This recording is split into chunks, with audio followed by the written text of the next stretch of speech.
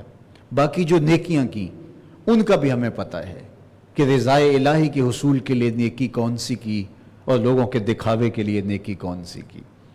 نیکی کا وزن ہمیں خود معلوم ہے، ہمیں پتہ ہے کہ ہم کھڑے کہاں ہیں. اپنی نیکیوں کا وزن ہم جانتے ہیں. اپنے سجدوں کی قیمت ہم جانتے ہیں کہ یہ بے روح سجدے تھے یا سجدے نور و نکھت سے بھرے ہوئے تھے. ہم صدقہ اور خیرات دیتے ہیں تو ہمیں پتہ ہے کہ ہم اس سے داد و تحسین کے طالب تھے یا ہمارے دل کے اندر گداز اور نرمی تھی اور ہم نے اللہ کی رضا کے لیے یہ عمل کیا ہے. تو جو بھی ہم عمل کرتے ہیں ہمیں اس عمل کا اندازہ ہے. اور ریا کی چال بہت باریک ہے. حضرت معاذ بن جبل رضی اللہ تعالیٰ عنہ حضور کے روضہ انور کے پاس بیٹھ کے رو رہے تھے. تو حضرت عمر رضی اللہ تعالیٰ عنہ گزرے اور حضرت معاذ کو دیکھا تو کہا معاذ رو رہے ہو؟ کہا کہ صاحب مزار کا ایک فرمان یاد آ گیا، اس نے تو لا دیا. تو کہا کہ وہ ہمیں بھی سناؤ. تو حضرت معاذ بن جبل کہنے لگے کہ ایک دن حضور نے فرمایا تھا کہ تھوڑی سی ریا بھی شرک ہے، تھوڑی سی ریا بھی شرک ہے. کسی عمل کو شرک نہیں کہا گیا سوائے ریا کے. تو مجھے اور آپ کو پتہ ہے کہ یہ میں جو آپ سے ہم کلام ہوں، مخاطبت کر رہا ہوں، میرا مقصد آپ کے دلوں کو اپنی جانب موڑنا ہے. داد و تحسین کا طالب ہوں یا میرے دل میں اللہ کے پیغام کو آپ تک پہنچانے کا جذبہ ہے. آپ تو نہیں جانتے، آپ تو میرے چہرے کے تیور سے کوئی اچھا ہی اندازہ کریں گے اور آپ کو اچھا ہی اندازہ کرنا چاہیے. آپ کو کسی کے لیے اور مجھے کسی کے لیے جو ہے وہ خیر کا ہی سوچنا چاہیے اور حسن ظن ہی رکھنا چاہیے. لیکن میں تو جانتا ہوں اور آپ تو جانتے ہیں. آپ اپنے عمل کو جانتے ہیں، میں اپنے عمل کو جانتا ہوں. تو جو گناہ ہیں وہ تو کنفرم گناہ ہیں اور جو نیکیاں ہیں ان کا وزن بھی ہمیں پتہ ہے کہ وہ نیکیاں کس طرح کی ہے، کس لیول کی ہے. تو اللہ تعالیٰ نے فرمایا ایک تو قیامت کے دن یُنَبَّأُ الْإِنسَانُ يَوْمَئِذٍ بِمَا قَدَّمَ وَأَخَّرَ، اس دن ایک ایک چیز جو پیچھے چھوڑی جو رہ گی سب تشت ازبام ہوں گی. اور پھر فرمایا بَلِ الْإِنسَانُ عَلَىٰ نَفْسِهِ بَصِيرًا، بلکہ انسان اپنی ساری باتوں کو، اعمال کو اور اپنے آپ پر خود گواہ ہے، خود دیکھ رہا ہے، اسے پتہ ہے کہ میرے اعمال کا وزن کیا ہے. وَلَوْ أَلْقَىٰ مَعَاذِيرًا، اگرچہ وہ کوئی عذر تراشے، وہ کوئی بہانے تراش کر کے اپنی ملمہ شدہ نیکی کو جو ریا سے بھری ہوئی تھی اس کو کوئی روپ دینا چاہے کہ دیکھو دیکھو دیکھو میں نے ایسے کیا، تو وہ کوئی عذر تراش لے اور اپنی نیکی کو کسی بہانے سے جو ریا سے بھری ہوئی تھی اس کو جو ہے وہ صحیح بنانے کی کوشش کرے لوگوں کی نظروں میں. تو ہو بھی سکتا ہے کہ وہ لوگوں کی نظروں میں کامیاب بھی ہو جائے. تو فرمایا وَلَوْ أَلْقَىٰ مَعَاذِيرًا، اگرچہ وہ کوئی عذر لائے، اگرچہ وہ اس اپنے اعمال کی تحسین لوگوں کی نظروں میں ثابت بھی کر دے، عدالت کے اندر بھی ثابت کر دے کہ میں ٹھیک ہوں، میں درست ہوں، لوگوں کی عدالت کے اندر بھی ثابت کر دے کہ میں نیک پارسا اور صالح ہوں، لیکن اللہ فرماتا ہے کہ لوگوں کی آنکھوں میں تو دھول جھونک لی لیکن تجھے خود تو پتہ ہے کہ میں کہاں کھڑا ہوں. شیخ سعدی شیرازی فرماتے ہیں کہ تو نیک ہو لوگ تجھے بد سمجھیں، یہ بہتر ہے اس سے کہ تو بد ہو اور لوگ تجھے نیک سمجھیں. اللہ اکبر. تو فرمایا بل الانسان علی نفسہ بصیرہ، انسان خود اپنے آپ کو دیکھ رہا ہے، اسے پتہ ہے اپنے کیے دھرے کا، اپنی کرتوتوں کا، اپنے اعمال کا، نیک ہیں یا بد ہیں سب اس کو پتہ ہے، وہ کھڑا کہاں ہے. وَلَوْ أَلْقَىٰ مَعَاذِيرًا، اگرچہ وہ کوئی بہانے تلاش لے اور مطمئن ہو جائے اور تسلی رکھے کہ نہیں نہیں میرے پاس یہ ذخیرہ موجود ہے. یہ مضمون بیان کرنے کے بعد اب اللہ اپنے محبوب سے مخاطبت فرما رہا ہے. لا تحرک بہ لسانک لتعجل بہ، اے محبوب اپنی زبان کو آپ تحرک دینے کی زحمت گوارا نہ کیجیے. آپ جلدی کرتے ہیں. جب حضور کے سینے پہ وحی کا نزول ہوتا تو وہ اس طرح کے الفاظ نہیں ہوتے تھے، بلکہ وہ ایک کیفیت تھی جو حضور کے قلب اطہر پہ اترتی تھی۔ کیفا بدل وہی بخاری اٹھائیں تو اس میں تفصیلات موجود ہیں، کسلسلۃ الجرس، جس طرح گھنٹی بجتی ہے۔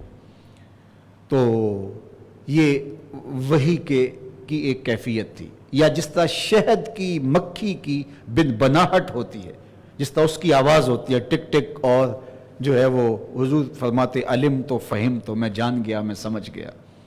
تو وہ ایک کیفیت ہوتی، اور وہ بہت لمبی کہانی ہوتی، بہت ساری آیات ہوتی، اور چند لمحوں کے اندر میں اس کی مثال اس طرح سے تو نہیں دے سکتا، لیکن آپ کو سمجھانے کے لیے کہہ سکتا ہوں کہ بعض اوقات 1 گھنٹے کی چیز ہوتی ہے اور وہ ڈیٹا آپ نے ٹرانسفر کرنا ہوتا ہے دوسری جانب، تو وہ 5 منٹ کے اندر ٹک ٹک ٹک ٹک کر کے ٹرانسفر ہو جاتا ہے۔ تو وہ جب ٹرانسفر ہو رہا ہوتا ہے تو اس میں لفظ نہیں ہوتے، لیکن وہاں پورے 1 گھنٹے کا، 2 گھنٹے کا، 3 گھنٹے کا جو ہے وہ ٹرانسفر ہو چکا ہوتا ہے۔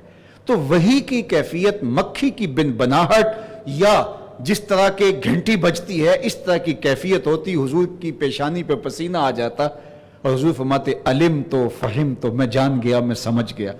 اب جو کیفیت سے حضور کے قلب اطہر میں اترا، امت کے ساتھ حضور کا پیار اتنا تھا کہ حضور چاہتے تھے جلدی جلدی یہ لوگوں تک پہنچاؤں، اور یہ جو محفوظ ہوا ہے یہ زبان پہ بھی آئے، تو جلدی جلدی حضور زبان کو جنبش دینے لگتے۔ تو اللہ کو یہ گوارا نہ ہوا کہ میرا محبوب تکلیف میں مبتلا ہوتا ہے، تو آواز آئی لا تحرک بہی لسانک لتعجل بہی، محبوب آپ اپنی زبان کو جنبش نہ دیجئے، یہ زحمت گوارا نہ کیجئے، آپ جلدی کرتے ہیں۔ ان علینا جمعہ و قرآنہ، جس رب نے سینے میں اتارا ہے وہ رب زبان پہ جاری بھی کر دے گا۔ انا علینا، ہمارے اوپر ہے، یہ ہمارے پہ ٹھہرا، یہ ہم نے ذمہ لیا ہے۔ جمعہ، اس کو جو ہے وہ آپ کے سینے میں جمع کرنا، و قرآن، اور پھر اس کو زبان کے اوپر جاری کرنا۔ وہ زبان پہ آئے گا، جب آپ بولیں گے تو کوئی چیز فراموش نہیں ہوگی۔ سنقرئو کا فلا تنسا، محبوب جو ہم تجھے پڑھا رہے ہیں کبھی بھولیں گے ہی نہیں ہیں۔ الا ما شاء اللہ، ہاں اگر اللہ چاہے۔ صاحب خازن نے لکھا یہ استثناء کبھی واقعی نہیں ہوا، خدا نے کبھی چاہا ہی نہیں کہ جو محبوب نے پڑھا وہ بھول جائیں، یہ استثناء واقعی نہیں ہوا۔ تو کہا سنقرئو کا، ہم آپ کو جو پڑھا رہے ہیں، فلا تنسا، آپ کبھی نہیں بھولیں گے۔ تو محبوب آپ کیوں زحمت گوارا کرتے ہیں؟ تو لا تحرک بہی لسانک، یہ اللہ کا اپنے محبوب کے ساتھ پیار کا عالم دیکھیے۔ اللہ اکبر۔ لتعجل بہی، آپ جلدی کرتے ہیں کہ وہ زبان پر آ جائے، اور یاد کر لیں ان علینا جمعہ، بے شک اس کا جمع کرنا، و قرآن، اور اس کا پھر آپ کی زبان پہ جاری کرنا کہ آپ اس کو پڑھ سکیں، یہ ہمارے اوپر رہا۔ فائزہ کرانہ، اللہ فائزہ کرانہ فتبع قرآن، اور جب ہم پڑھ لیں تو پھر محبوب اس کی اتباع کیجئے۔ جب وحی مکمل ہو جائے تو پھر آپ اس کی اتباع کیجئے، تو پھر آپ کی زبان پہ سہولت سے جاری ہو جائے گا، آپ زحمت نہ کیجئے۔ ثم ان علینا بیانہ، اور جو آپ نے پڑھا ہے اس کا مفہوم کیا ہے، محبوب یہ بھی ہمارے ذمہ رہا کہ اس کا مفہوم بھی اتار دیں گے آپ کے قلب اطہر پر۔ ایک چیز جلدی جلدی جو ہے وہ قلب پہ اتر رہی ہو تو پھر اس کا مفہوم کیا ہے، تیزی کے ساتھ تو آپ کے سامنے میں کوئی چیز بیان کر دوں تو آپ اس کے مفہوم کو چھوتے چھوتے جو ہے وہ آگے بڑھ جائیں گے، اور مفہوم کیا، لفظوں کو چھونا مشکل ہوگا۔ اور جس رفتار کے ساتھ وحی کا نزول ہو رہا ہے، تو کہا محبوب پریشان نہیں ہوئیے گا، جس رب نے سینے پہ اتارا وہ زبان پہ بھی لائے گا، اور جو سینے سے زبان پر لے کر آیا اس کے مفہوم کو بھی آپ پر اتارے گا۔ اللہ اکبر۔ یہاں وہ سارا لوگوں کا ریت کا بنایا ہوا محل زمیں بوس ہو گیا جنہوں نے یہ کہا، اور بڑے بڑے چینلوں پہ بیٹھ کے کہہ رہے ہیں کہ دور موجود میں قرآن کی تشریح دور موجود کے تقاضوں کے مطابق کرنا پڑے گی۔ حضور علیہ السلام نے قرآن مجید کو ان حالات کے مطابق اور عرب کے اس دور کے تقاضے کے مطابق جو سمجھا وہ بیان کر دیا، یہ حضور علیہ السلام کی تفہیم تھی۔ جبکہ یہاں قرآن بتا رہا ہے ثم ان علینا بیانہ، اس کی تفصیل بتانا اور اس کا مفہوم آپ کے سینے میں اور قلب اطہر میں اتارنا فرمایا یہ ہمارے ذمہ رہا۔ اللہ اکبر۔ تو یہ اللہ تعالیٰ جل شانہ نے قرآن بھی دیا، اور قرآن کی تشریح کیا ہے، توضیح کیا ہے، مفہوم کیا ہے، یہ بھی اللہ نے اپنے محبوب کے سینے پر اتارا۔ اس لیے جو وحی غیر مطلوب ہے وہ بھی جو ہے وہ حیثیت رکھتی ہے، اور یہ نہیں ہے کہ اس دور کے مطابق جو حضور نے سمجھ لیا اس کے مطابق حضور نے بیان کر دیا۔ حضور کو اللہ نے قرآن بھی دیا، اور قرآن کا منشا کیا ہے، مقصود کیا ہے، تو ثم ان علینا بیانہ، اس کے اندر اس کی تفصیل موجود ہے۔ آج کے فتنوں میں اس سے اگلا فتنہ پھر یہ بھی ہوا کہ چلو جی ہم احادیث کو مان لیا، لیکن اس کی تشریعی حیثیت نہیں ہے، تشریحی حیثیت ہے۔ یعنی حدیث پاک کو ہم اس تناظر میں دیکھ سکتے ہیں کہ یہ قرآن کی تشریح بن سکتی ہے، اس کی وضاحت اور اس کی تفصیل کو سمجھانے کے لیے ہے۔ پہلے تو یہ بات تراشی کہ اس دور کے تقاضوں کے مطابق جو حضور نے سمجھا وہ تھا، آج دور کے تقاضے بدل گئے، اور آج بھی لوگ جو ہیں وہ یہ بات کر رہے ہیں۔ اور دوسری بات وہ کہتے ہیں کہ ٹھیک ہے مان لیا، احادیث کو ہم تسلیم کر لیتے ہیں، لیکن اس کی حیثیت تشریحی ہے، توضیح کی ہے، تفسیر کی ہے، نہ کہ تشریعی، یعنی اس خود وہ شریعت ہو، یہ ہم نہیں مانتے۔ اللہ اکبر۔ اب آئیے حضور علیہ السلام کا ایک فرمان سن لیجیے، آگے بڑھ جاتے ہیں۔ سنن نسائی میں حضور کا فرمان ہے، انما اوتیت القرآن ومثلہ معہ، فرمایا مجھے قرآن دیا گیا اور قرآن جتنے اور علوم بھی میرے سینے میں رکھے گئے۔ فرمایا قرب قیامت میں کچھ لوگ اونچے پلنگ پہ بیٹھ کے کہیں گے جی جی جی اللہ نے جو حلال کیا وہی حلال ہے، اللہ نے جو حرام کیا وہی حرام ہے، لہٰذا حلت و حرمت اس کی طرف ہے۔ حضور کو اختیار شریعت نہیں ہے، احادیث کی حیثیت شرعی نہیں ہے، تشریحی ہے۔ یہ تشریح تو شریعت کی بنتی ہیں لیکن خود شریعت نہیں ہے۔ اور آج اونچے پلنگ پہ بیٹھ کے، آج کا میڈیا اونچا پلنگ ہی ہے، تو لوگ کہہ رہے ہیں، بول رہے ہیں اور کہہ رہے ہیں نا نا نا جناب یہ تشریعی حیثیت ہے، تشریحی حیثیت جو ہے تشریعی نہیں ہے۔ تو حضور نے صدیوں قبل فرمایا انما اوتیت القرآن ومثلہ معہ، مجھے قرآن بھی دیا گیا اور قرآن جتنے اور علوم بھی میرے سینے میں رکھے گئے۔ فرمایا جس کو میں حلال قرار دے دوں وہ ایسے ہی ہے جس طرح اللہ نے حلال قرار دیا، اور جس کو میں حرام قرار دے دوں وہ ایسے ہی جس طرح اللہ نے حرام قرار دیا۔ یہ حضور کا اختیار ہے، اختیار فی الشریعہ۔ اور ہم دیکھتے ہیں یہ ماہ صیام کے اندر ہی آپ نے علماء سے سنا ہوگا کہ ایک شخص روزہ توڑ بیٹھا تھا اور حضور کی خدمت میں حاضر ہوا کہ میں نے روزہ توڑ لیا ہے، تو فرمایا کہ تم غلام آزاد کرو۔ اس نے کہا غلام آزاد کرنے کی سکت نہیں ہے، تو 60 روزے رکھو۔ کہا 60 روزے رکھنے کی ہمت ہوتی تو ایک ہی کیوں توڑتا؟ تو کہا پھر 60 مسکینوں کو کھانا کھلا دو۔ قرآن نے یہ 3 حل بیان کیے۔ تو اس نے کہا کہ میں تو خود مسکین ہوں، بلکہ اس نے کہا ان 2 پہاڑوں کے درمیان میرے سے بڑا مسکین کوئی نہیں۔ تو حضور خاموش ہو گئے۔ اگر یہ مسئلہ کوئی مجھے پوچھنے آئے اور یہ 3 حل میں اسے بتاؤں اور وہ تیسرے حل پہ بھی یہی کہے کہ جناب میں تو خود مسکین ہوں، تو میں پھر کہوں گا کہ تجھے کس نے کہا تھا روزہ توڑ، میرے پاس تو کوئی چوتھا حل نہیں ہے۔ لیکن حضور نے اس کو چھوڑ دیا۔ تھوڑی دیر کے بعد کوئی کھجوریں لے کے حاضر ہوا، تو حضور نے پوچھا وہ سوال پوچھنے والا کدھر ہے؟ یار فتویٰ یوں بھی تو دیا جاتا ہے نا، فتوے دینے کا انداز یہ بھی تو ہوتا ہے۔ تو کہا کہ وہ سوال کرنے والا کدھر ہے؟ تو وہ حاضر ہو گیا۔ تو آقا کریم نے فرمایا یہ کھجوریں لے لے اور 60 مسکینوں کو کھلا دے۔ تو اس نے پھر کہا کہ مجھے ان 2 پہاڑوں کے درمیان میرے سے بڑا مسکین کون ہے؟ تو آقا کریم نے فرمایا جا خود کھا لے، اپنے بچوں کو کھلا دے، تیرے روزے کا کفارہ ادا ہو جائے۔ تو یہ اختیار ہوا نا حضور کا، شریعت میں اختیار ہے کہ یہ کسی اور کو اختیار ہے کہ وہ یوں کر سکے؟ اللہ اکبر۔ اقرا بن حابس حضور سے سوال کرتے ہیں جب آقا کریم نے کہا کہ لوگوں حج کے لیے آیا کرو، تو یہ کھڑے ہو گئے اور کہنے لگے افی کل عام، ہر سال؟ تو حضور خاموش ہو گئے۔ تو پھر حضور نے فرمایا لوگوں حج کے لیے آیا کرو، تو انہوں نے کہا افی کل عام یا رسول اللہ، حضور ہر سال آیا کرے؟ تو حضور پھر خاموش ہو گئے۔ تیسری مرتبہ پھر کہا کہ لوگوں حج کے لیے آیا کرو، تو کہا افی کل عام، حضور ہر سال آیا کرے؟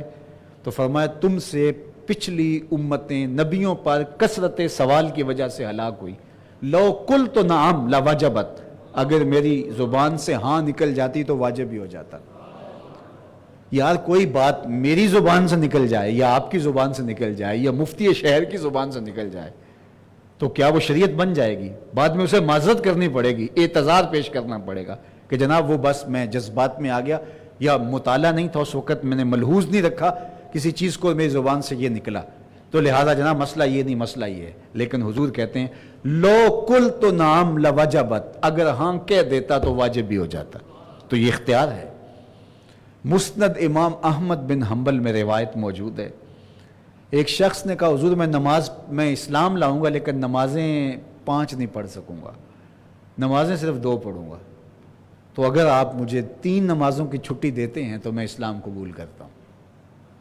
مجھے بتاؤ کہ دنیا کا اس وقت جو سب سے بڑا کافر ہے اور جس نے مسلمانوں کی ناک میں دم کر رکھا ہے، وہ کہے کہ میں اسلام لانا چاہتا ہوں، تو آپ مجھے عشاء کے 4 فرض ہیں، وہ 4 فرض بھی پڑھوں گا، باقی نمازیں بھی پڑھوں گا، 3 وتر ہیں، وہ 3 وتر بھی پڑھوں گا، لیکن آخری رکعت کے 2 سجدوں میں سے ایک سجدے کی مجھے رخصت دے دی جائے، تو حرمین طیبین سے لے کر کے سمرقند بخارا تک اور پاکستان سے لے کر افریقہ تک سارے مفتی سر جوڑ کے بیٹھ جائیں کہ بندہ بڑا اہم ہے، اگر اسلام لے آئے تو بہت فائدہ ہوگا، ایک سجدے کی رخصت مانگ رہا ہے، تو سارے مفتی مل کے اجتہاد کر کے ایک سجدے کی رخصت دینے کے مجاز ہوں گے؟ کبھی نہیں دے سکیں گے، ایک سجدے کی رخصت دینے کے مجاز نہیں ہوں گے، لیکن وہ 3 نمازوں کی چھٹی مانگ رہے ہیں۔ کہاں گئے کہ تشریحی حیثیت ہے، تشریعی نہیں ہے، حضور نے اس کو 2 نمازوں پر اسلام میں داخل کر دیا، 2 نمازوں پر، اس نے یہ شرط رکھی 2 نمازوں پر بیعت اسلام کی۔ یہ الگ بات ہے، اس نے جب پہلی نماز پڑھی اس نے کہا یہ تو 80 بڑی ہے، میں تو 5 پڑھوں گا، اللہ اکبر، تو یہ حضور نے 2 نمازوں پر اس کو بیعت اسلام کی، یہ حضور کا اختیار ہے، اللہ اکبر۔ ثم ان علینا بیانا، تو اس کا بیان کرنا ہمارے اوپر رہا۔ کلا بل تحبون العاجلہ، پھر مخاطبہ ہے ان لوگوں سے جو آخرت کو فراموش کیے ہوئے ہیں، کہا کہ کچھ نہیں، تم جو نقد ہے سامنے سامنے ہے اس کی محبت میں گرفتار ہو، وَتَذَرُونَ الْآخِرَةَ، اور جو بعد میں آنے والی ہے اس کو تم چھوڑے ہوئے ہو۔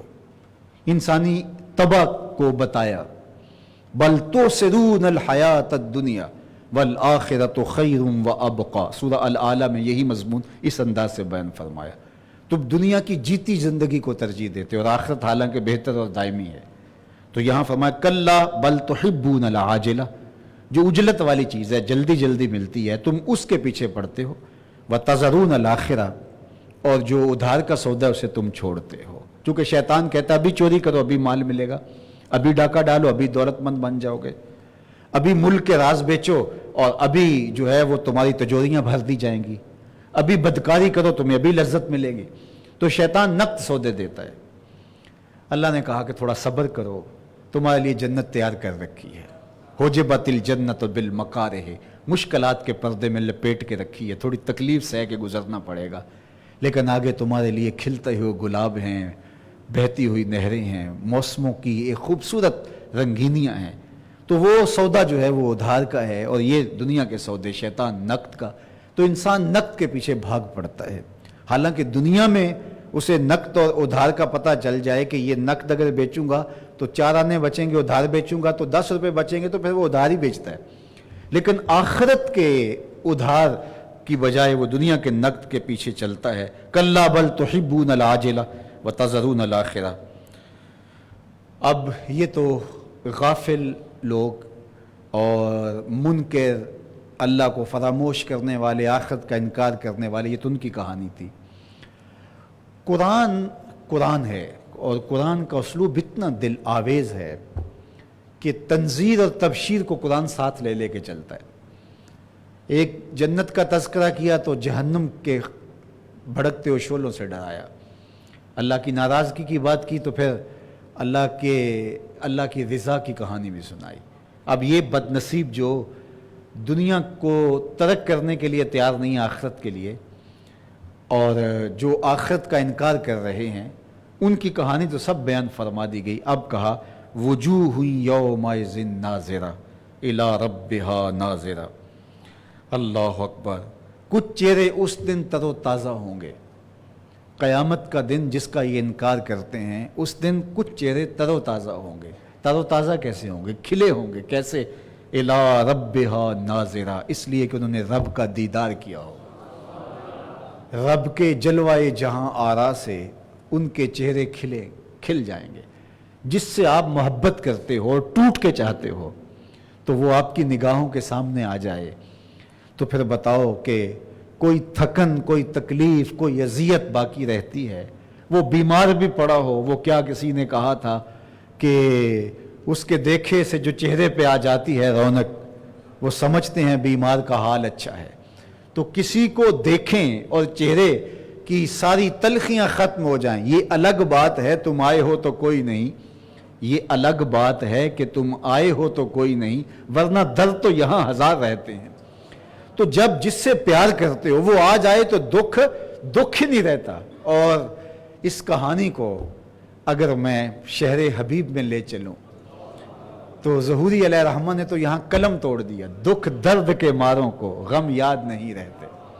دکھ درد کے ماروں کو غم یاد نہیں رہتے. جب سامنے آنکھوں کے غمخوار نظر آئے، تو جب غمخوار نگاہوں کے سامنے ہو تو پھر غم یاد نہیں رہتے. وہ انسان کہتا ہے میں یہ بھی کہوں گا، یہ بھی کہوں گا، یہ بھی کہوں گا. وہ کیا گٹری باندھ کے یہاں لوگ دکھوں کی لے کے جاتے ہیں کہ گنبد خضرا کے سامنے کھول کے بیٹھ جائیں گے اور ایک ایک دکھڑا حضور کو سنائیں گے. لیکن جب وہاں پہنچتے ہیں تو کوئی دکھ یاد ہی نہیں رہتا. اللہ اکبر. دکھڑے مٹ جاتے ہیں، وہ ساری گرہیں خود بخود کھل جاتی ہیں اور سارے دکھ اور درد تتلیوں کی طرح اڑ جاتے ہیں اور وہاں کوئی درد، کوئی تکلیف، اس کا احساس بھی باقی نہیں رہتا. اللہ اکبر. تو کیا منظر ہوگا قیامت کے دن جب لوگ اللہ کے دیدار کی دولت سے مالا مال ہوں گے. وجوہ یومئذ ناظرہ. اس دن چہرے تر و تازہ ہوں گے. الی ربہا ناظرہ، اپنے رب کا جلوہ زیبا دیکھ کر کے. ووجوہ یومئذ باسرہ. اور اس دن کچھ چہرے بگڑے ہوئے ہوں گے. یہ بوست طاری ہوگی. بڑے منحوس چہرے ہوں گے اس دن. تظن ان یفعل بہا فاقرہ. تمہیں یوں لگے گا جیسے ان کی کمر کی ہڈی ٹوٹ گئی ہے. کمر کی ہڈی ریڑھ ٹوٹ جائے تو اس کے اثرات چہرے پہ دکھائی دیتے ہیں. جو درد کی ٹیسیں اٹھتی ہیں تو وہ چہرہ اتر جاتا ہے اور رنگ فق ہو جاتا ہے. تو اللہ فرمائے ایک چہرے تو وہ ہوں گے جو رب کے دیدار کی دولت سے تر و تازہ ہوں گے، دیکھنے والے ہوں گے. اس پر تفصیل کے ساتھ گفتگو کا موقع ہے، لیکن مضمون آگے بڑھ رہا ہے، اس لیے میں جو معتزلہ کا اعتراض ہے کہ اللہ کا دیدار ممکن نہیں ہے اور وہ اس پہ بڑا زور دیتے ہیں، لیکن حضور علیہ السلام ایک دن تشریف فرما تھے اور صحابہ بھی بیٹھے ہوئے تھے. 14ویں کا رات چمک رہا تھا تو حضور نے اچانک چاند کی طرف دیکھا اور صحابہ بھی حضور کے دیکھنے پر دیکھنے لگے. تو فرمایا جس طرح تم 14ویں رات کے چاند کو دیکھ رہے ہو، ایک دن تم یوں رب کا دیدار کرو گے. اللہ اکبر. جس طرح 14ویں کا رات چاند چڑھا ہوا ہے، تم یوں رب کا دیدار کرو گے. اللہ اکبر. تو کہا کہ اس دن کچھ چہرے تر و تازہ ہوں گے اور محبت والے ساری زندگی اللہ کے دیدار کی دعائیں اور التجائیں کرتے گزار دی. مجھے یاد ہے کہ کبھی ایسا نہیں ہوا تھا کہ والد گرامی رحمۃ اللہ تعالیٰ علیہ نے دعا مانگی ہو تو ان دعاؤں میں یہ دعا نہ ہو کہ اللہم یا رب بجاہ نبیک المصطفیٰ و رسولک المرتضی طہر قلوبنا من کل وصف یباعدنا ام مشاہدتک و محبتک و امتنا علی السنت والجماعت والشوق الی لقائک. اللہ اکبر. اے اللہ جو ہے وہ مجھے اپنے مشاہدے سے کبھی محروم نہ رکھنا اور میری موت اس حالت میں آئے کہ تیری ملاقات کا شوق میرے دل کے اندر موجزن ہو. اللہ اکبر. وَأَمِتْنَا عَلَى السُنَّةِ وَالْجَمَاعَةِ وَالشَّوْقِ إِلَىٰ لِقَائِكَ. اللہ اکبر. تو لقائے رب کا شوق یہ مومن کی زندگی ہے کہ رب سے ملاقات کرنے جانا ہے، اور وہ ملاقات جب اس کی ہوگی تو پھر سارے درد مٹ جائیں گے، ساری تکلیفیں ختم ہو جائیں گی. تو کچھ چہرے تر و تازہ ہوں گے دیدار الہی سے. وَوُجُوهٌ يَوْمَئِذٍ بَاسِرَةٌ. کچھ اترے ہوئے چہرے ہوں گے، یہ بوست طاری ہوگی. منحوس چہرے ہوں گے. تظن ان یفعل بہا فاقرہ. اللہ اکبر. کہ جیسے ان کو کمر توڑ دینے والا عذاب ان کے اوپر ڈال دیا گیا ہے. کلا اذا بلغت التراقی وقیل من راق وظن انہ الفراق. اب قیامت کے بیان سے پہلے موت کے بیان کو یہاں، اس کے بعد پھر موت کے بیان کو دوبارہ چھیڑ دیا کہ اگر تم معاد کا انکار کرتے ہو تو وہ تم نے ابھی دیکھی نہیں، وہ منظر آئے گا تو تم دیکھو گے، لیکن یہ تو تم اپنی آنکھوں سے دیکھتے ہو. کلا کیوں نہیں، اذا بلغت التراقی وقیل من راق، جب جان ہنسلی تک پہنچ جائے، جب سانس اٹک جائے شاہ رگ میں، وہ لمحے آتے ہیں، ان لمحوں کا بیان. کلا اذا بلغت التراقی، کیوں نہیں جب پہنچی جان گلے تک، ہنسلی تک آ گئی اور سانس اکھڑنے لگے.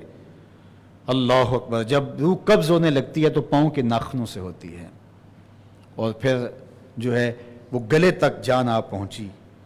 وکیل من راق، اور پھر کہا گیا کوئی جھاڑ پھونک کرنے والا.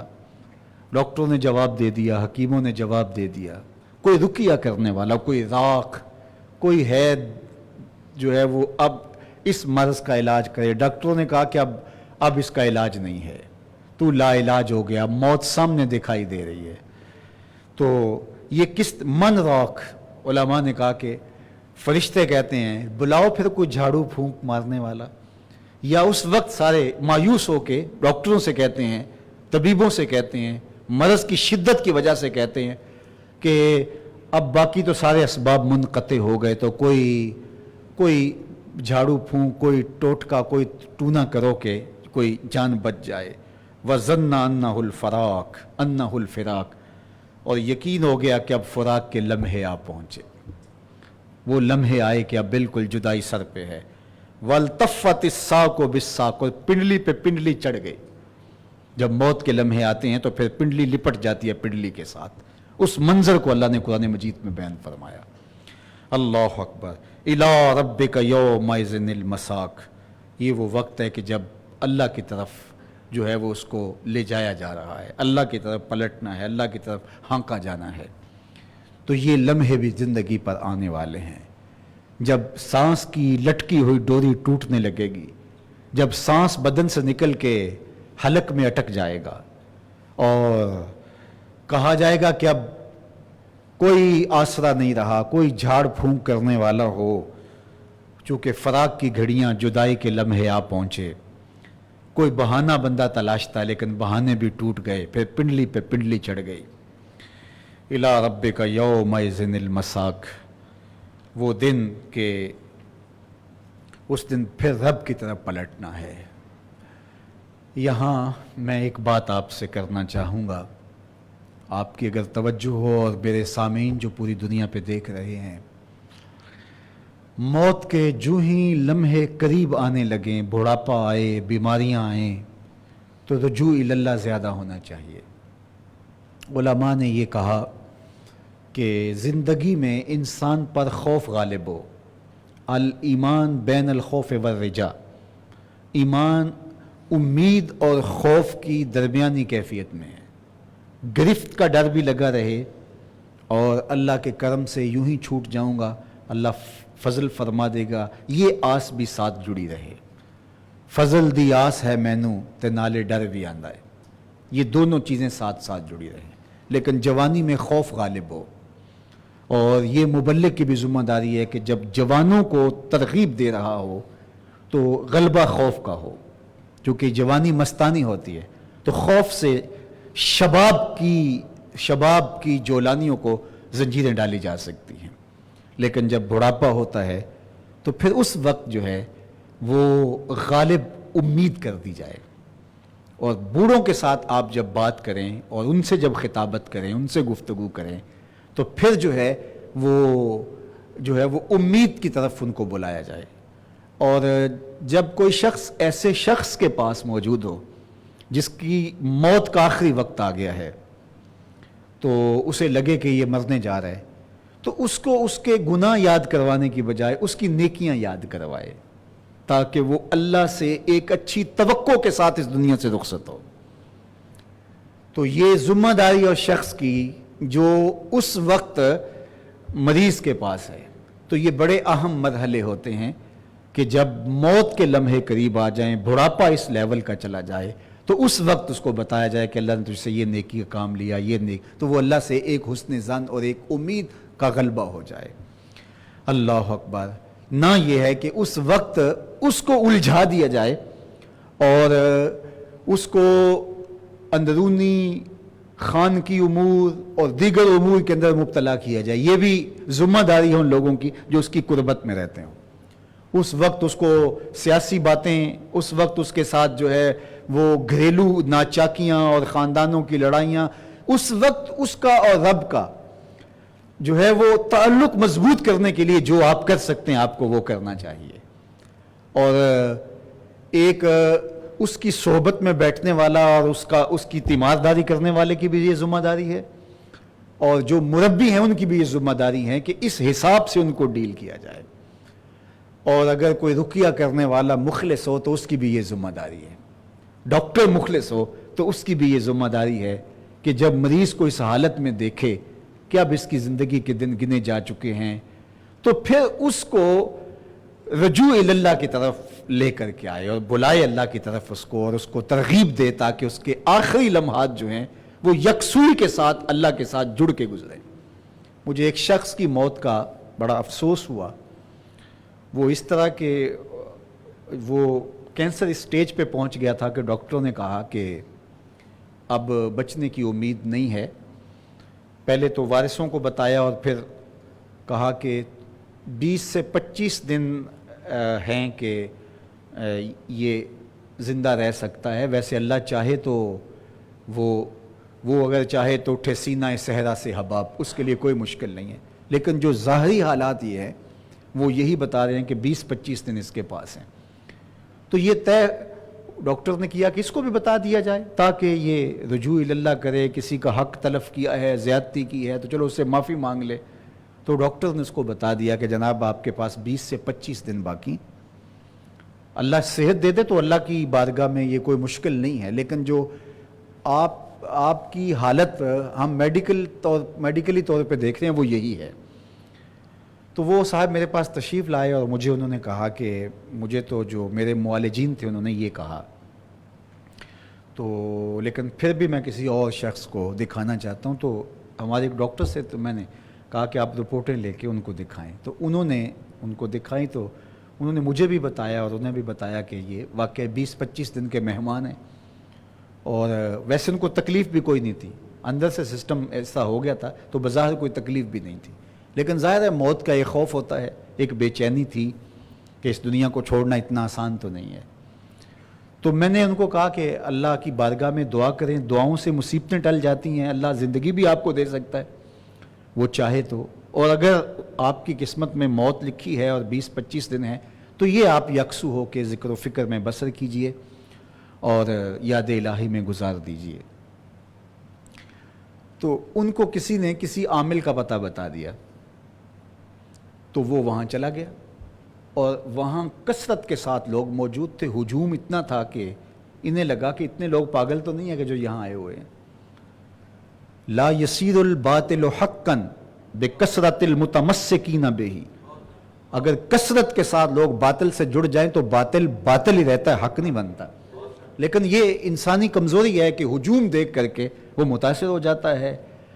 تو جب یہ ملے اور جا کے اس عامل سے بات کی تو چونکہ عامل تو اس نے کہا آپ کو کچھ بھی نہیں ہے، جس انداز سے اس نے کہا کہ آپ ٹھیک ہیں، بالکل آپ ٹھیک ہو جائیں گے، آپ لمبی زندگی جئیں گے، اس سے تجھے کس نے حق دیا ہے کہ جو ہے وہ اس کو یہ بات کرنے کا، اور اس طرح سے اس کو حوصلہ دیا کہ جب وہ واپس آ رہے تھے تو انہیں لگا کہ میں بہتر ہو گیا ہوں، چونکہ وہ ایک نفسیاتی جو خوف تھا وہ اتر گیا، اور وہ اتنے لوگوں کو دیکھ کر وہ متاثر بھی ہوئے، اور پھر جو ہے وہ انہوں نے اس زور سے کہا کہ ہو ہی نہیں سکتا، تو یہاں ہمارے آستانے پہ آ گیا، ہماری چوکھٹ پہ آ گیا تو تجھے کچھ ہو، ختم، کہانیاں ختم۔ وہ بالکل مطمئن ہو گیا، اور وہ تکلیف تو پہلے ہی نہیں تھی، لیکن ایک خوف تھا موت کا اور ایک اس کی وحشت تھی، تو وہ اتار دی گئی۔ اب وہ اگلے اتوار پھر جانا تھا، تو وہ بالکل کہیں کہ میں ٹھیک ہو گیا ہوں۔ اگلے اتوار پھر گئے، پھر کہا کہ میں ٹھیک ہوں۔ تیسرے اتوار یا چوتھے اتوار واپس آ رہے تھے، طبیعت بگڑی، تو واپس گھر پہنچتے پہنچتے ان کی موت واقع ہو گئی۔ مجھے افسوس یہ ہے کہ اس عامل نے اس شخص سے توبہ کی توفیق چھینی۔ وہ ان 20 دنوں کے اندر اللہ کی حمد کرنے کی بجائے اس جعلی عامل کی تعریفیں کرتا رہا، جس کے پاس بیٹھتا، جو پتہ پوچھنے جاتا، جو حال پوچھنے جاتا، اس کو کہتا وہاں بڑا فیض ہے، اتنی دنیا ہے، میں بھی ٹھیک ہو گیا ہوں، یہ ہوا وہ ہوا۔ وہ 21 دن 20 دن جو اس کو مل گئے تھے، جس سے وہ اپنا ربط اپنے رب کے ساتھ جوڑ سکتا تھا، زندگی کی کوتاہیوں کی تلافی کر سکتا تھا، کسی کا حق غصب کیا ہو، کسی سے اونچا بول بولا، اس سے جا کے معذرت کر سکتا تھا، وہ قیمتی لمحے اور وہ قیمتی گھڑیاں اس کی چھین لی گئیں۔ اور جو 22-20 دن اس نے رب کی تسبیح پڑھنی تھی، رب کی حمد بولنی تھی، اس کے نام کے قصیدے پڑھنے تھے، مصطفیٰ جان رحمت پہ درود پڑھنا تھا، ان 20 دنوں کے اندر وہ ایک فاسق عامل کی تعریف میں لگا رہا۔ تو بڑا مجھے افسوس ہوتا ہے۔ تو اللہ تعالی ہم سب کا انجام اچھا کرے، اور اللہ ہمیں ساری زندگی اللہ اس کے رسول کی حمد کی بولی بولنے کی توفیق عطا فرمائے۔ اللہ اکبر۔ وکیلا من راک، کہا گیا اب ہے کوئی جھاڑ پھونک والا، وظنّا انہ الفراق، اور گمان کیا کہ اب کام تمام ہو گیا۔ والتفت الساق بالساق، پنڈلی پنڈلی پہ چڑھ گئی۔ الی ربک یومئذ المساق، اب رب کی طرف سفر شروع ہونے والا ہے۔ فلا صدق ولا صلی، نہ تصدیق کی اور نہ نماز پڑھی، یا صدقہ سے مراد صدقہ کیا، دونوں معنی علماء نے بیان کیے ہیں۔ اس سے ہر کافر مراد ہے، لیکن خاص طور پہ ابو جہل حضور علیہ السلام کی مجلس میں آ بیٹھا جب حضور قرآن کا درس دے رہے تھے، قرآن سنا رہے تھے، اور بعد میں اس نے بڑا تمسخرانہ انداز سے اٹھ کر کے بڑی متکبرانہ چال چلتے ہوئے تکذیب کرتا ہوا چلا گیا۔ اللہ نے اس منظر کو بیان کیا۔ فلا صدقہ، اس نے تصدیق نہیں کی، ولا صلی، اور نماز نہیں پڑھی، ولیکن کذب، لیکن تکذیب کی، وتولی، اور پیٹ پھیر کے چل دیا۔ ثم ذهب الى اہلہ یتمتع، پھر اپنے گھر کی طرف، اپنے لوگوں کی طرف اکڑ اکڑ کے چل رہا تھا۔ میں ان کی مجلس کو خراب کر آیا ہوں، میں وہاں بولا ہوں، میں نے بات کی ہے۔ اولا لک فاولا ثم اولا لک فاولا، اللہ فرماتا ہے کہ تیرا برا ہو گیا، پھر تیرا برا ہو گیا، پھر تیرا برا، 4 مرتبہ کہا۔ اللہ اکبر۔ تو کہتا ہے، اکڑ اکڑ کے کہتا ہے کہ میں ان کو نقصان پہنچا گیا، تیرا کک نہیں رہا، برباد ہو گیا۔ اور حضور علیہ السلام پر جب یہ وحی نازل ہوئی، حضور نے ابو جہل سے جا کے کہا کہ اولا لک فاولا ثم اولا لک فاولا، تو اس نے کہا کہ آپ مجھے دھمکی دیتے ہیں، اور اس کے بعد پھر وہ ذلیل و رسوا ہونے لگا۔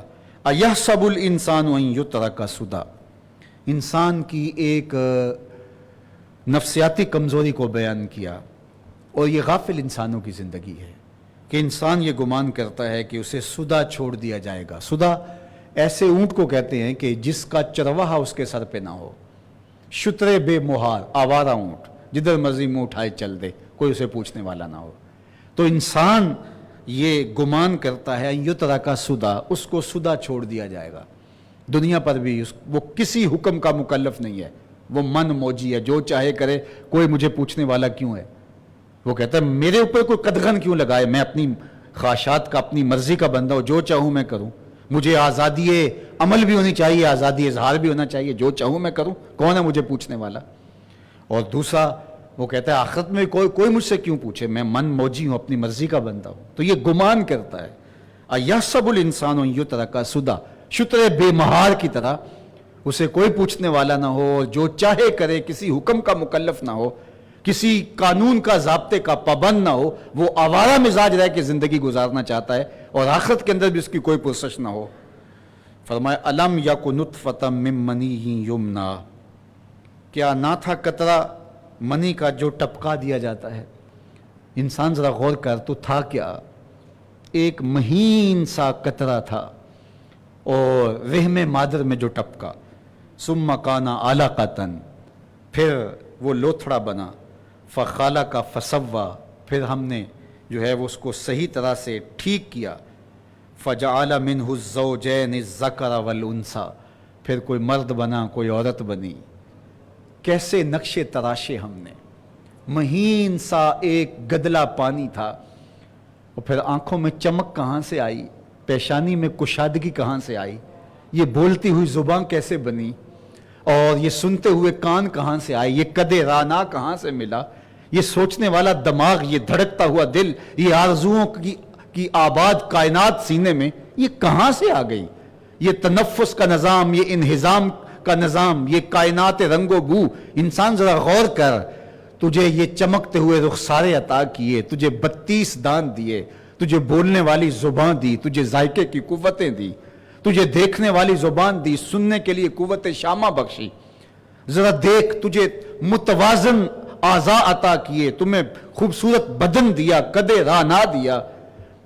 آغاز دیکھ، ایک مہین سا قطرہ تھا اور گدلا سا قطرہ تھا، رحم مادر میں ٹپکا، اور پھر وہاں صورت بنی۔ اچھا، مرد کی صورت بنی تو اعضاء مردانہ ہوئے، اور اگر عورت کی شکل بنی تو اعضاء زنانہ ہوئے۔ پھر یہاں آ کر کے اگر خاتون بنی تو اس کے اندر امومت کی شان رکھی گئی کہ وہ ماں کیسے بنتی ہے، اس کے سینے کے اندر ماں کا پیار رکھا گیا کہ وہ بیٹے کے لیے کیسے اپنا سب کچھ نچھاور کرتی ہے۔ اور مرد بنا تو مرد کے اندر سخت جانی رکھی گئی، اس کے اندر وہ مرد کے وظائف اور مرد کا انداز حیات رکھا گیا۔ ذرا انسان غور تو کر، ایک لمحے تو آبادہ رہنا چاہتا ہے اور تجھے کوئی پوچھا نہیں جائے گا، تو کسی چیز کا مکلف نہیں ہے۔ ایک مہین قطرے سے سانع کزتی سلاتی می کند، حضرت شیخ فرید الدین عطار فرماتے ہیں کیسا کاریگر ہے، مٹی سے بادشاہ بنا دیتا ہے۔ سانع کزتی سلاتی می کند، کیسا کاریگر ہے، مٹی سے بادشاہ بنے، کھنکتی ہوئی مٹی سے بادشاہ بنے، شہزادے بنے، پری پیکر زہرہ جمال، جن کو دیکھ کے آنکھیں چندھیا جائیں، جن کے حسن کی زمانہ تاب نہ لا سکے، وہ پیکر بنا دیے۔ اور وہ تاریک جگہ پر ایک مہین سا گدلا سا قطرہ، اور کیسی شکل، کیسی صورت، اور کیسا رنگ، اور کیسا جمال، کیسی سنہری زلفیں، کیسا دل آویز تیرا چہرہ، ذرا غور کر۔ تو یہ ایسے اتفاقاً ہو گیا ہے، اور اب تو جو چاہے کرے، تجھے نہ کوئی پوچھنے والا ہے اور نہ کوئی کل کوئی پوچھے گا۔ فرمایا فجعل منہ الزوجین الذکر والانثی، مرد بھی بنائے عورت بھی بنائے۔ الیس ذالک بقادر علی ان یحیی الموتى، کہ اللہ اس بات پہ قادر نہیں ہے کہ وہ دوبارہ بھی زندہ کرے؟ کتنا زور ہے دلیل دیکھیے، جس نے مہین سے، باریک سے، گدلے سے، قطرے سے یہ شہنشاہ بنایا، یہ سونی شکل بنائی، یہ قد رانا بنایا، یہ رنگو روشنی اور کیا کچھ تجھے عطا کیا، تو کیا وہ رب جس نے مہین قطرے سے یہ عمارت کھڑی کر دی، الیس بقادر، کیا وہ قادر نہیں ہے الا ان یحیی الموتى، کہ وہ مردوں کو دوبارہ زندہ کر دے؟ کیا وہ اس بات پہ قادر نہیں ہے کہ وہ دوبارہ مردہ کو زندہ کر دے؟ اور جب یہ صورت پڑھی گئی تو میرے اور آپ کے آقا و مولا نے جو تعلیمات دی وہ یہ ہیں، ہمارے دین کی تعلیمات یہ ہیں کہ یہ کہا جائے بلا انہ علی کل شیء قدیر، کیوں نہیں، اللہ ہر شے پہ قادر ہے۔ یہ کہہ لیجئے بلا انہ علی کل شیء قدیر، وہ ہر شے پہ قادر ہے۔ جو ننھی بوند سے شہنشاہ بنا سکتا ہے، وہ بکھری ہوئی ہڈیوں کو جوڑ کے انسان نہیں بنا سکتا ہے۔ تو معاد کا اس بات اتنے زور سے کیا کہ انسانی عقل اور انسانی فہم پر ایسا جو ہے وہ زوردار دلیل کا جو ہے وہ تماچا مارا کہ اگر اس کے اندر فہم اور ادراک کی ادنا سی کرن بھی موجود ہو تو وہ انکار نہیں کر سکتا معاد کا، مرنے کے بعد دوبارہ اٹھنے کا۔ تو سورہ القیامہ کے اندر اللہ نے جھنجھوڑ کے بتایا کہ یہ دنیا سب کچھ نہیں ہے، ایک اور جہاں بھی ہے جہاں تم نے اللہ کے حضور پیش ہونا ہے، اور تم سدا نہیں ہو، آوارہ شتر بے مہار نہیں ہو، کہ جیسے اپنی خواہش کے مطابق زندگی گزار لو، تم احکام کے مکلف ہو، اور وہاں بھی تمہیں ایک ایک عمل کے بارے میں اور ایک ایک چیز کے بارے میں سوال ہوگا اور پوچھا جائے گا، اور وہ دن آنے والا ہے۔ اس دن کی تیاری میں اپنی اس دنیا کو بسر کرنا ہی عقل مندی ہے، اور جو اپنی زندگی کے یہ ایام بربادی غفلت میں گزار دیتا ہے وہ پھر کل ڈاڈا پچھتائے گا، لیکن اس دن پچھتاوے سے کوئی فائدہ نہیں ہوگا۔ آج کا پچھتاوا کل کی بہتری کی ضمانت ہے، اور کل کا پچھتاوا سوائے حسرت بڑھانے کے اور کچھ نہیں ہوگا۔ اس لیے عاقل کو آج ہی پچھتا لینا چاہیے۔ اج سا وینے کھلے راہ وینے، انج ٹوک انوکھڑے ٹوک دے نہیں۔ اج سا وینے کھلے راہ وینے، انج ٹوک انوکھڑے ٹوک دے نہیں۔ ٹر پویں تے پینڈے مک جاندے، کار بیٹھیاں فاصلے مک دے نہیں۔ آج اٹھنے والا ایک ایک قدم تجھے منزل کی طرف لے جائے گا، اور کل کا پچھتاوا سوائے دکھ، حسرت، تکلیف بڑھانے کے اور کچھ نہیں ہوگا۔ اللہ ہم سب کو اپنے معاد کے لیے، اپنی آخرت کے لیے بھرپور تیاری کی توفیق نصیب فرمائے۔ دنیا آخرت کی بہاریں اللہ ہم سب کا مقسوم فرمائے۔ 5 روزہ درس قرآن کی یہ نشست سورہ المزمل، سورہ المدثر اور سورہ القیامہ کے عنوان سے آج تکمیل پذیر ہوئی۔ انشاءاللہ دوسرا مرحلہ بھی شروع ہوگا، لیکن آپ 2-1 دن سانس نکال لیں، چونکہ آپ عصر کے وقت آتے ہیں، اور پھر اس کے بعد مغرب، پھر عشاء، پھر صلاۃ التراویح، یہاں تراویح بھی 2 گھنٹے کی تقریباً ہوتی ہے، اور پھر اس کے بعد درس قرآن، تو یہ 8-9 گھنٹے آپ کے یوں بسر ہوتے ہیں۔ تو میں بھی ایک چھوٹے سے سفر پہ ہوں، تو انشاءاللہ واپسی دوبارہ انشاءاللہ قرآن مجید کے مضامین کے ساتھ دوبارہ ملاقات ہوتی ہے۔ اللہ اکبر، انہ لقول فصل، فرمایا یہ قول فیصل ہے، لیس بالہزل، یہ کوئی کھیل کود نہیں ہے، یہ قرآن ہے، یہ رب کا کلام ہے، یہ روحوں میں اتر جاتا ہے اور اپنی جگہ بناتا ہے، اور قرآن ایقان کی، یقین کی بجلیاں بھر دیتا ہے، اور وہ تیقن پیدا کر دیتا ہے جو کہیں اور جگہ سے پیدا نہیں ہوتا۔ اللہ اس کتاب کے ساتھ جڑے رہنے کی توفیق دے۔ وآخر دعوانا الحمدللہ رب العالمین، والصلاة والسلام علی اشرف الانبیاء والمرسلین۔ اللہ اٹھے ہوئے ہاتھ کبھی بھی خالی نہ موڑے جائیں، پھیلی ہوئی جھولیاں رحمتوں سے بھر دی جائیں، بخت کی بہاریں نصیب ہوں، مقدر کی خزائیں رخصت فرما دی جائیں، جئیں تو تیرے لیے، مریں تو تیرے دین کے لیے، زندگی کی آخری ہچکی تک تیرے رسول کے وفادار رہیں، ہر علت سے، ہر قلت سے، ہر ذلت سے رہائی عطا کر دے، اپنے پاک نبی کے در کی گدائی عطا کر دے، نفس و شیطان کے مکر سے، دجل و فریب سے، تلبیسات سے ہماری حفاظت فرمانا۔ اللہ ان 5 ایام میں تیری پاکیزہ کتاب کا جو پیغام ہم نے سنا، اللہ ہماری روحوں میں جذب کر دے، ہمیں قرآن مجید کی تعلیمات پہ عمل پیرا ہونے کی توفیق دے، دن کے اجالوں میں اور رات کی تنہائیوں میں اس کتاب کی تلاوت مقسوم فرما دے۔ اللہ اس کتاب کے ساتھ ہمارا ربط باطن مضبوط فرما دے، اس کتاب کے تقاضوں پہ عمل پیرا ہونے کی توفیق ارزانی فرما دے۔ جتنے لوگ تشریف لائے ہیں اللہ واپس گھروں میں پہنچنے سے پہلے اس حلقہ درس قرآن کی برکتیں سب کے گھروں تک پہنچا دے۔ ماہ سیام کا نور، اس مہینے کے اجالے اور اس کی برکتیں اللہ ہم سب کا مقسوم کر دے۔ اللہ عشرہ اول کے دامن سے پھوٹتی ہوئی رحمتوں سے ہم سب کو مالا مال کر دے، ہم میں سے کسی ایک کو بھی محروم نہ فرمانا۔ اس وقت میرے سامنے جو لوگ موجود ہیں اور ہمیں پوری دنیا پر جو لوگ دیکھ رہے ہیں، سب کے دلوں میں جو دعائیں، التجائیں، جو تمنائیں اور جو نیک جائز حاجات ہیں، اللہ ساری پوری فرما دے، ساری دعائیں مستجاب فرما دے۔ اللہ اس مرکز کو قیامت تک آباد رکھنا، اس کی رونقیں سلامت رکھنا، اللہ اس کے آنگن کو نور و نکھت سے منور رکھنا۔ اللہ یہاں ذکر و فکر کی مجلسیں سجتی رہیں، قرآن مجید کے درس کا نور پھیلتا رہے، احادیث رسول کے اجالے بکھرتے رہیں، اور خیر و برکت اللہ یہاں اترتی رہے، آنے والوں کے دامن دین کی محبتوں سے بھرتے رہیں، اور اپنی خاص عنایتوں کا حظ وافر ہم سب کا مقسوم فرما دینا۔ وصلی اللہ تعالی علی النبی الامین وعلی آلہ واصحابہ اجمعین، وصلی اللہ تعالی علی النبی الامین وعلی آلہ۔ یہ پنکھا چلا دیں۔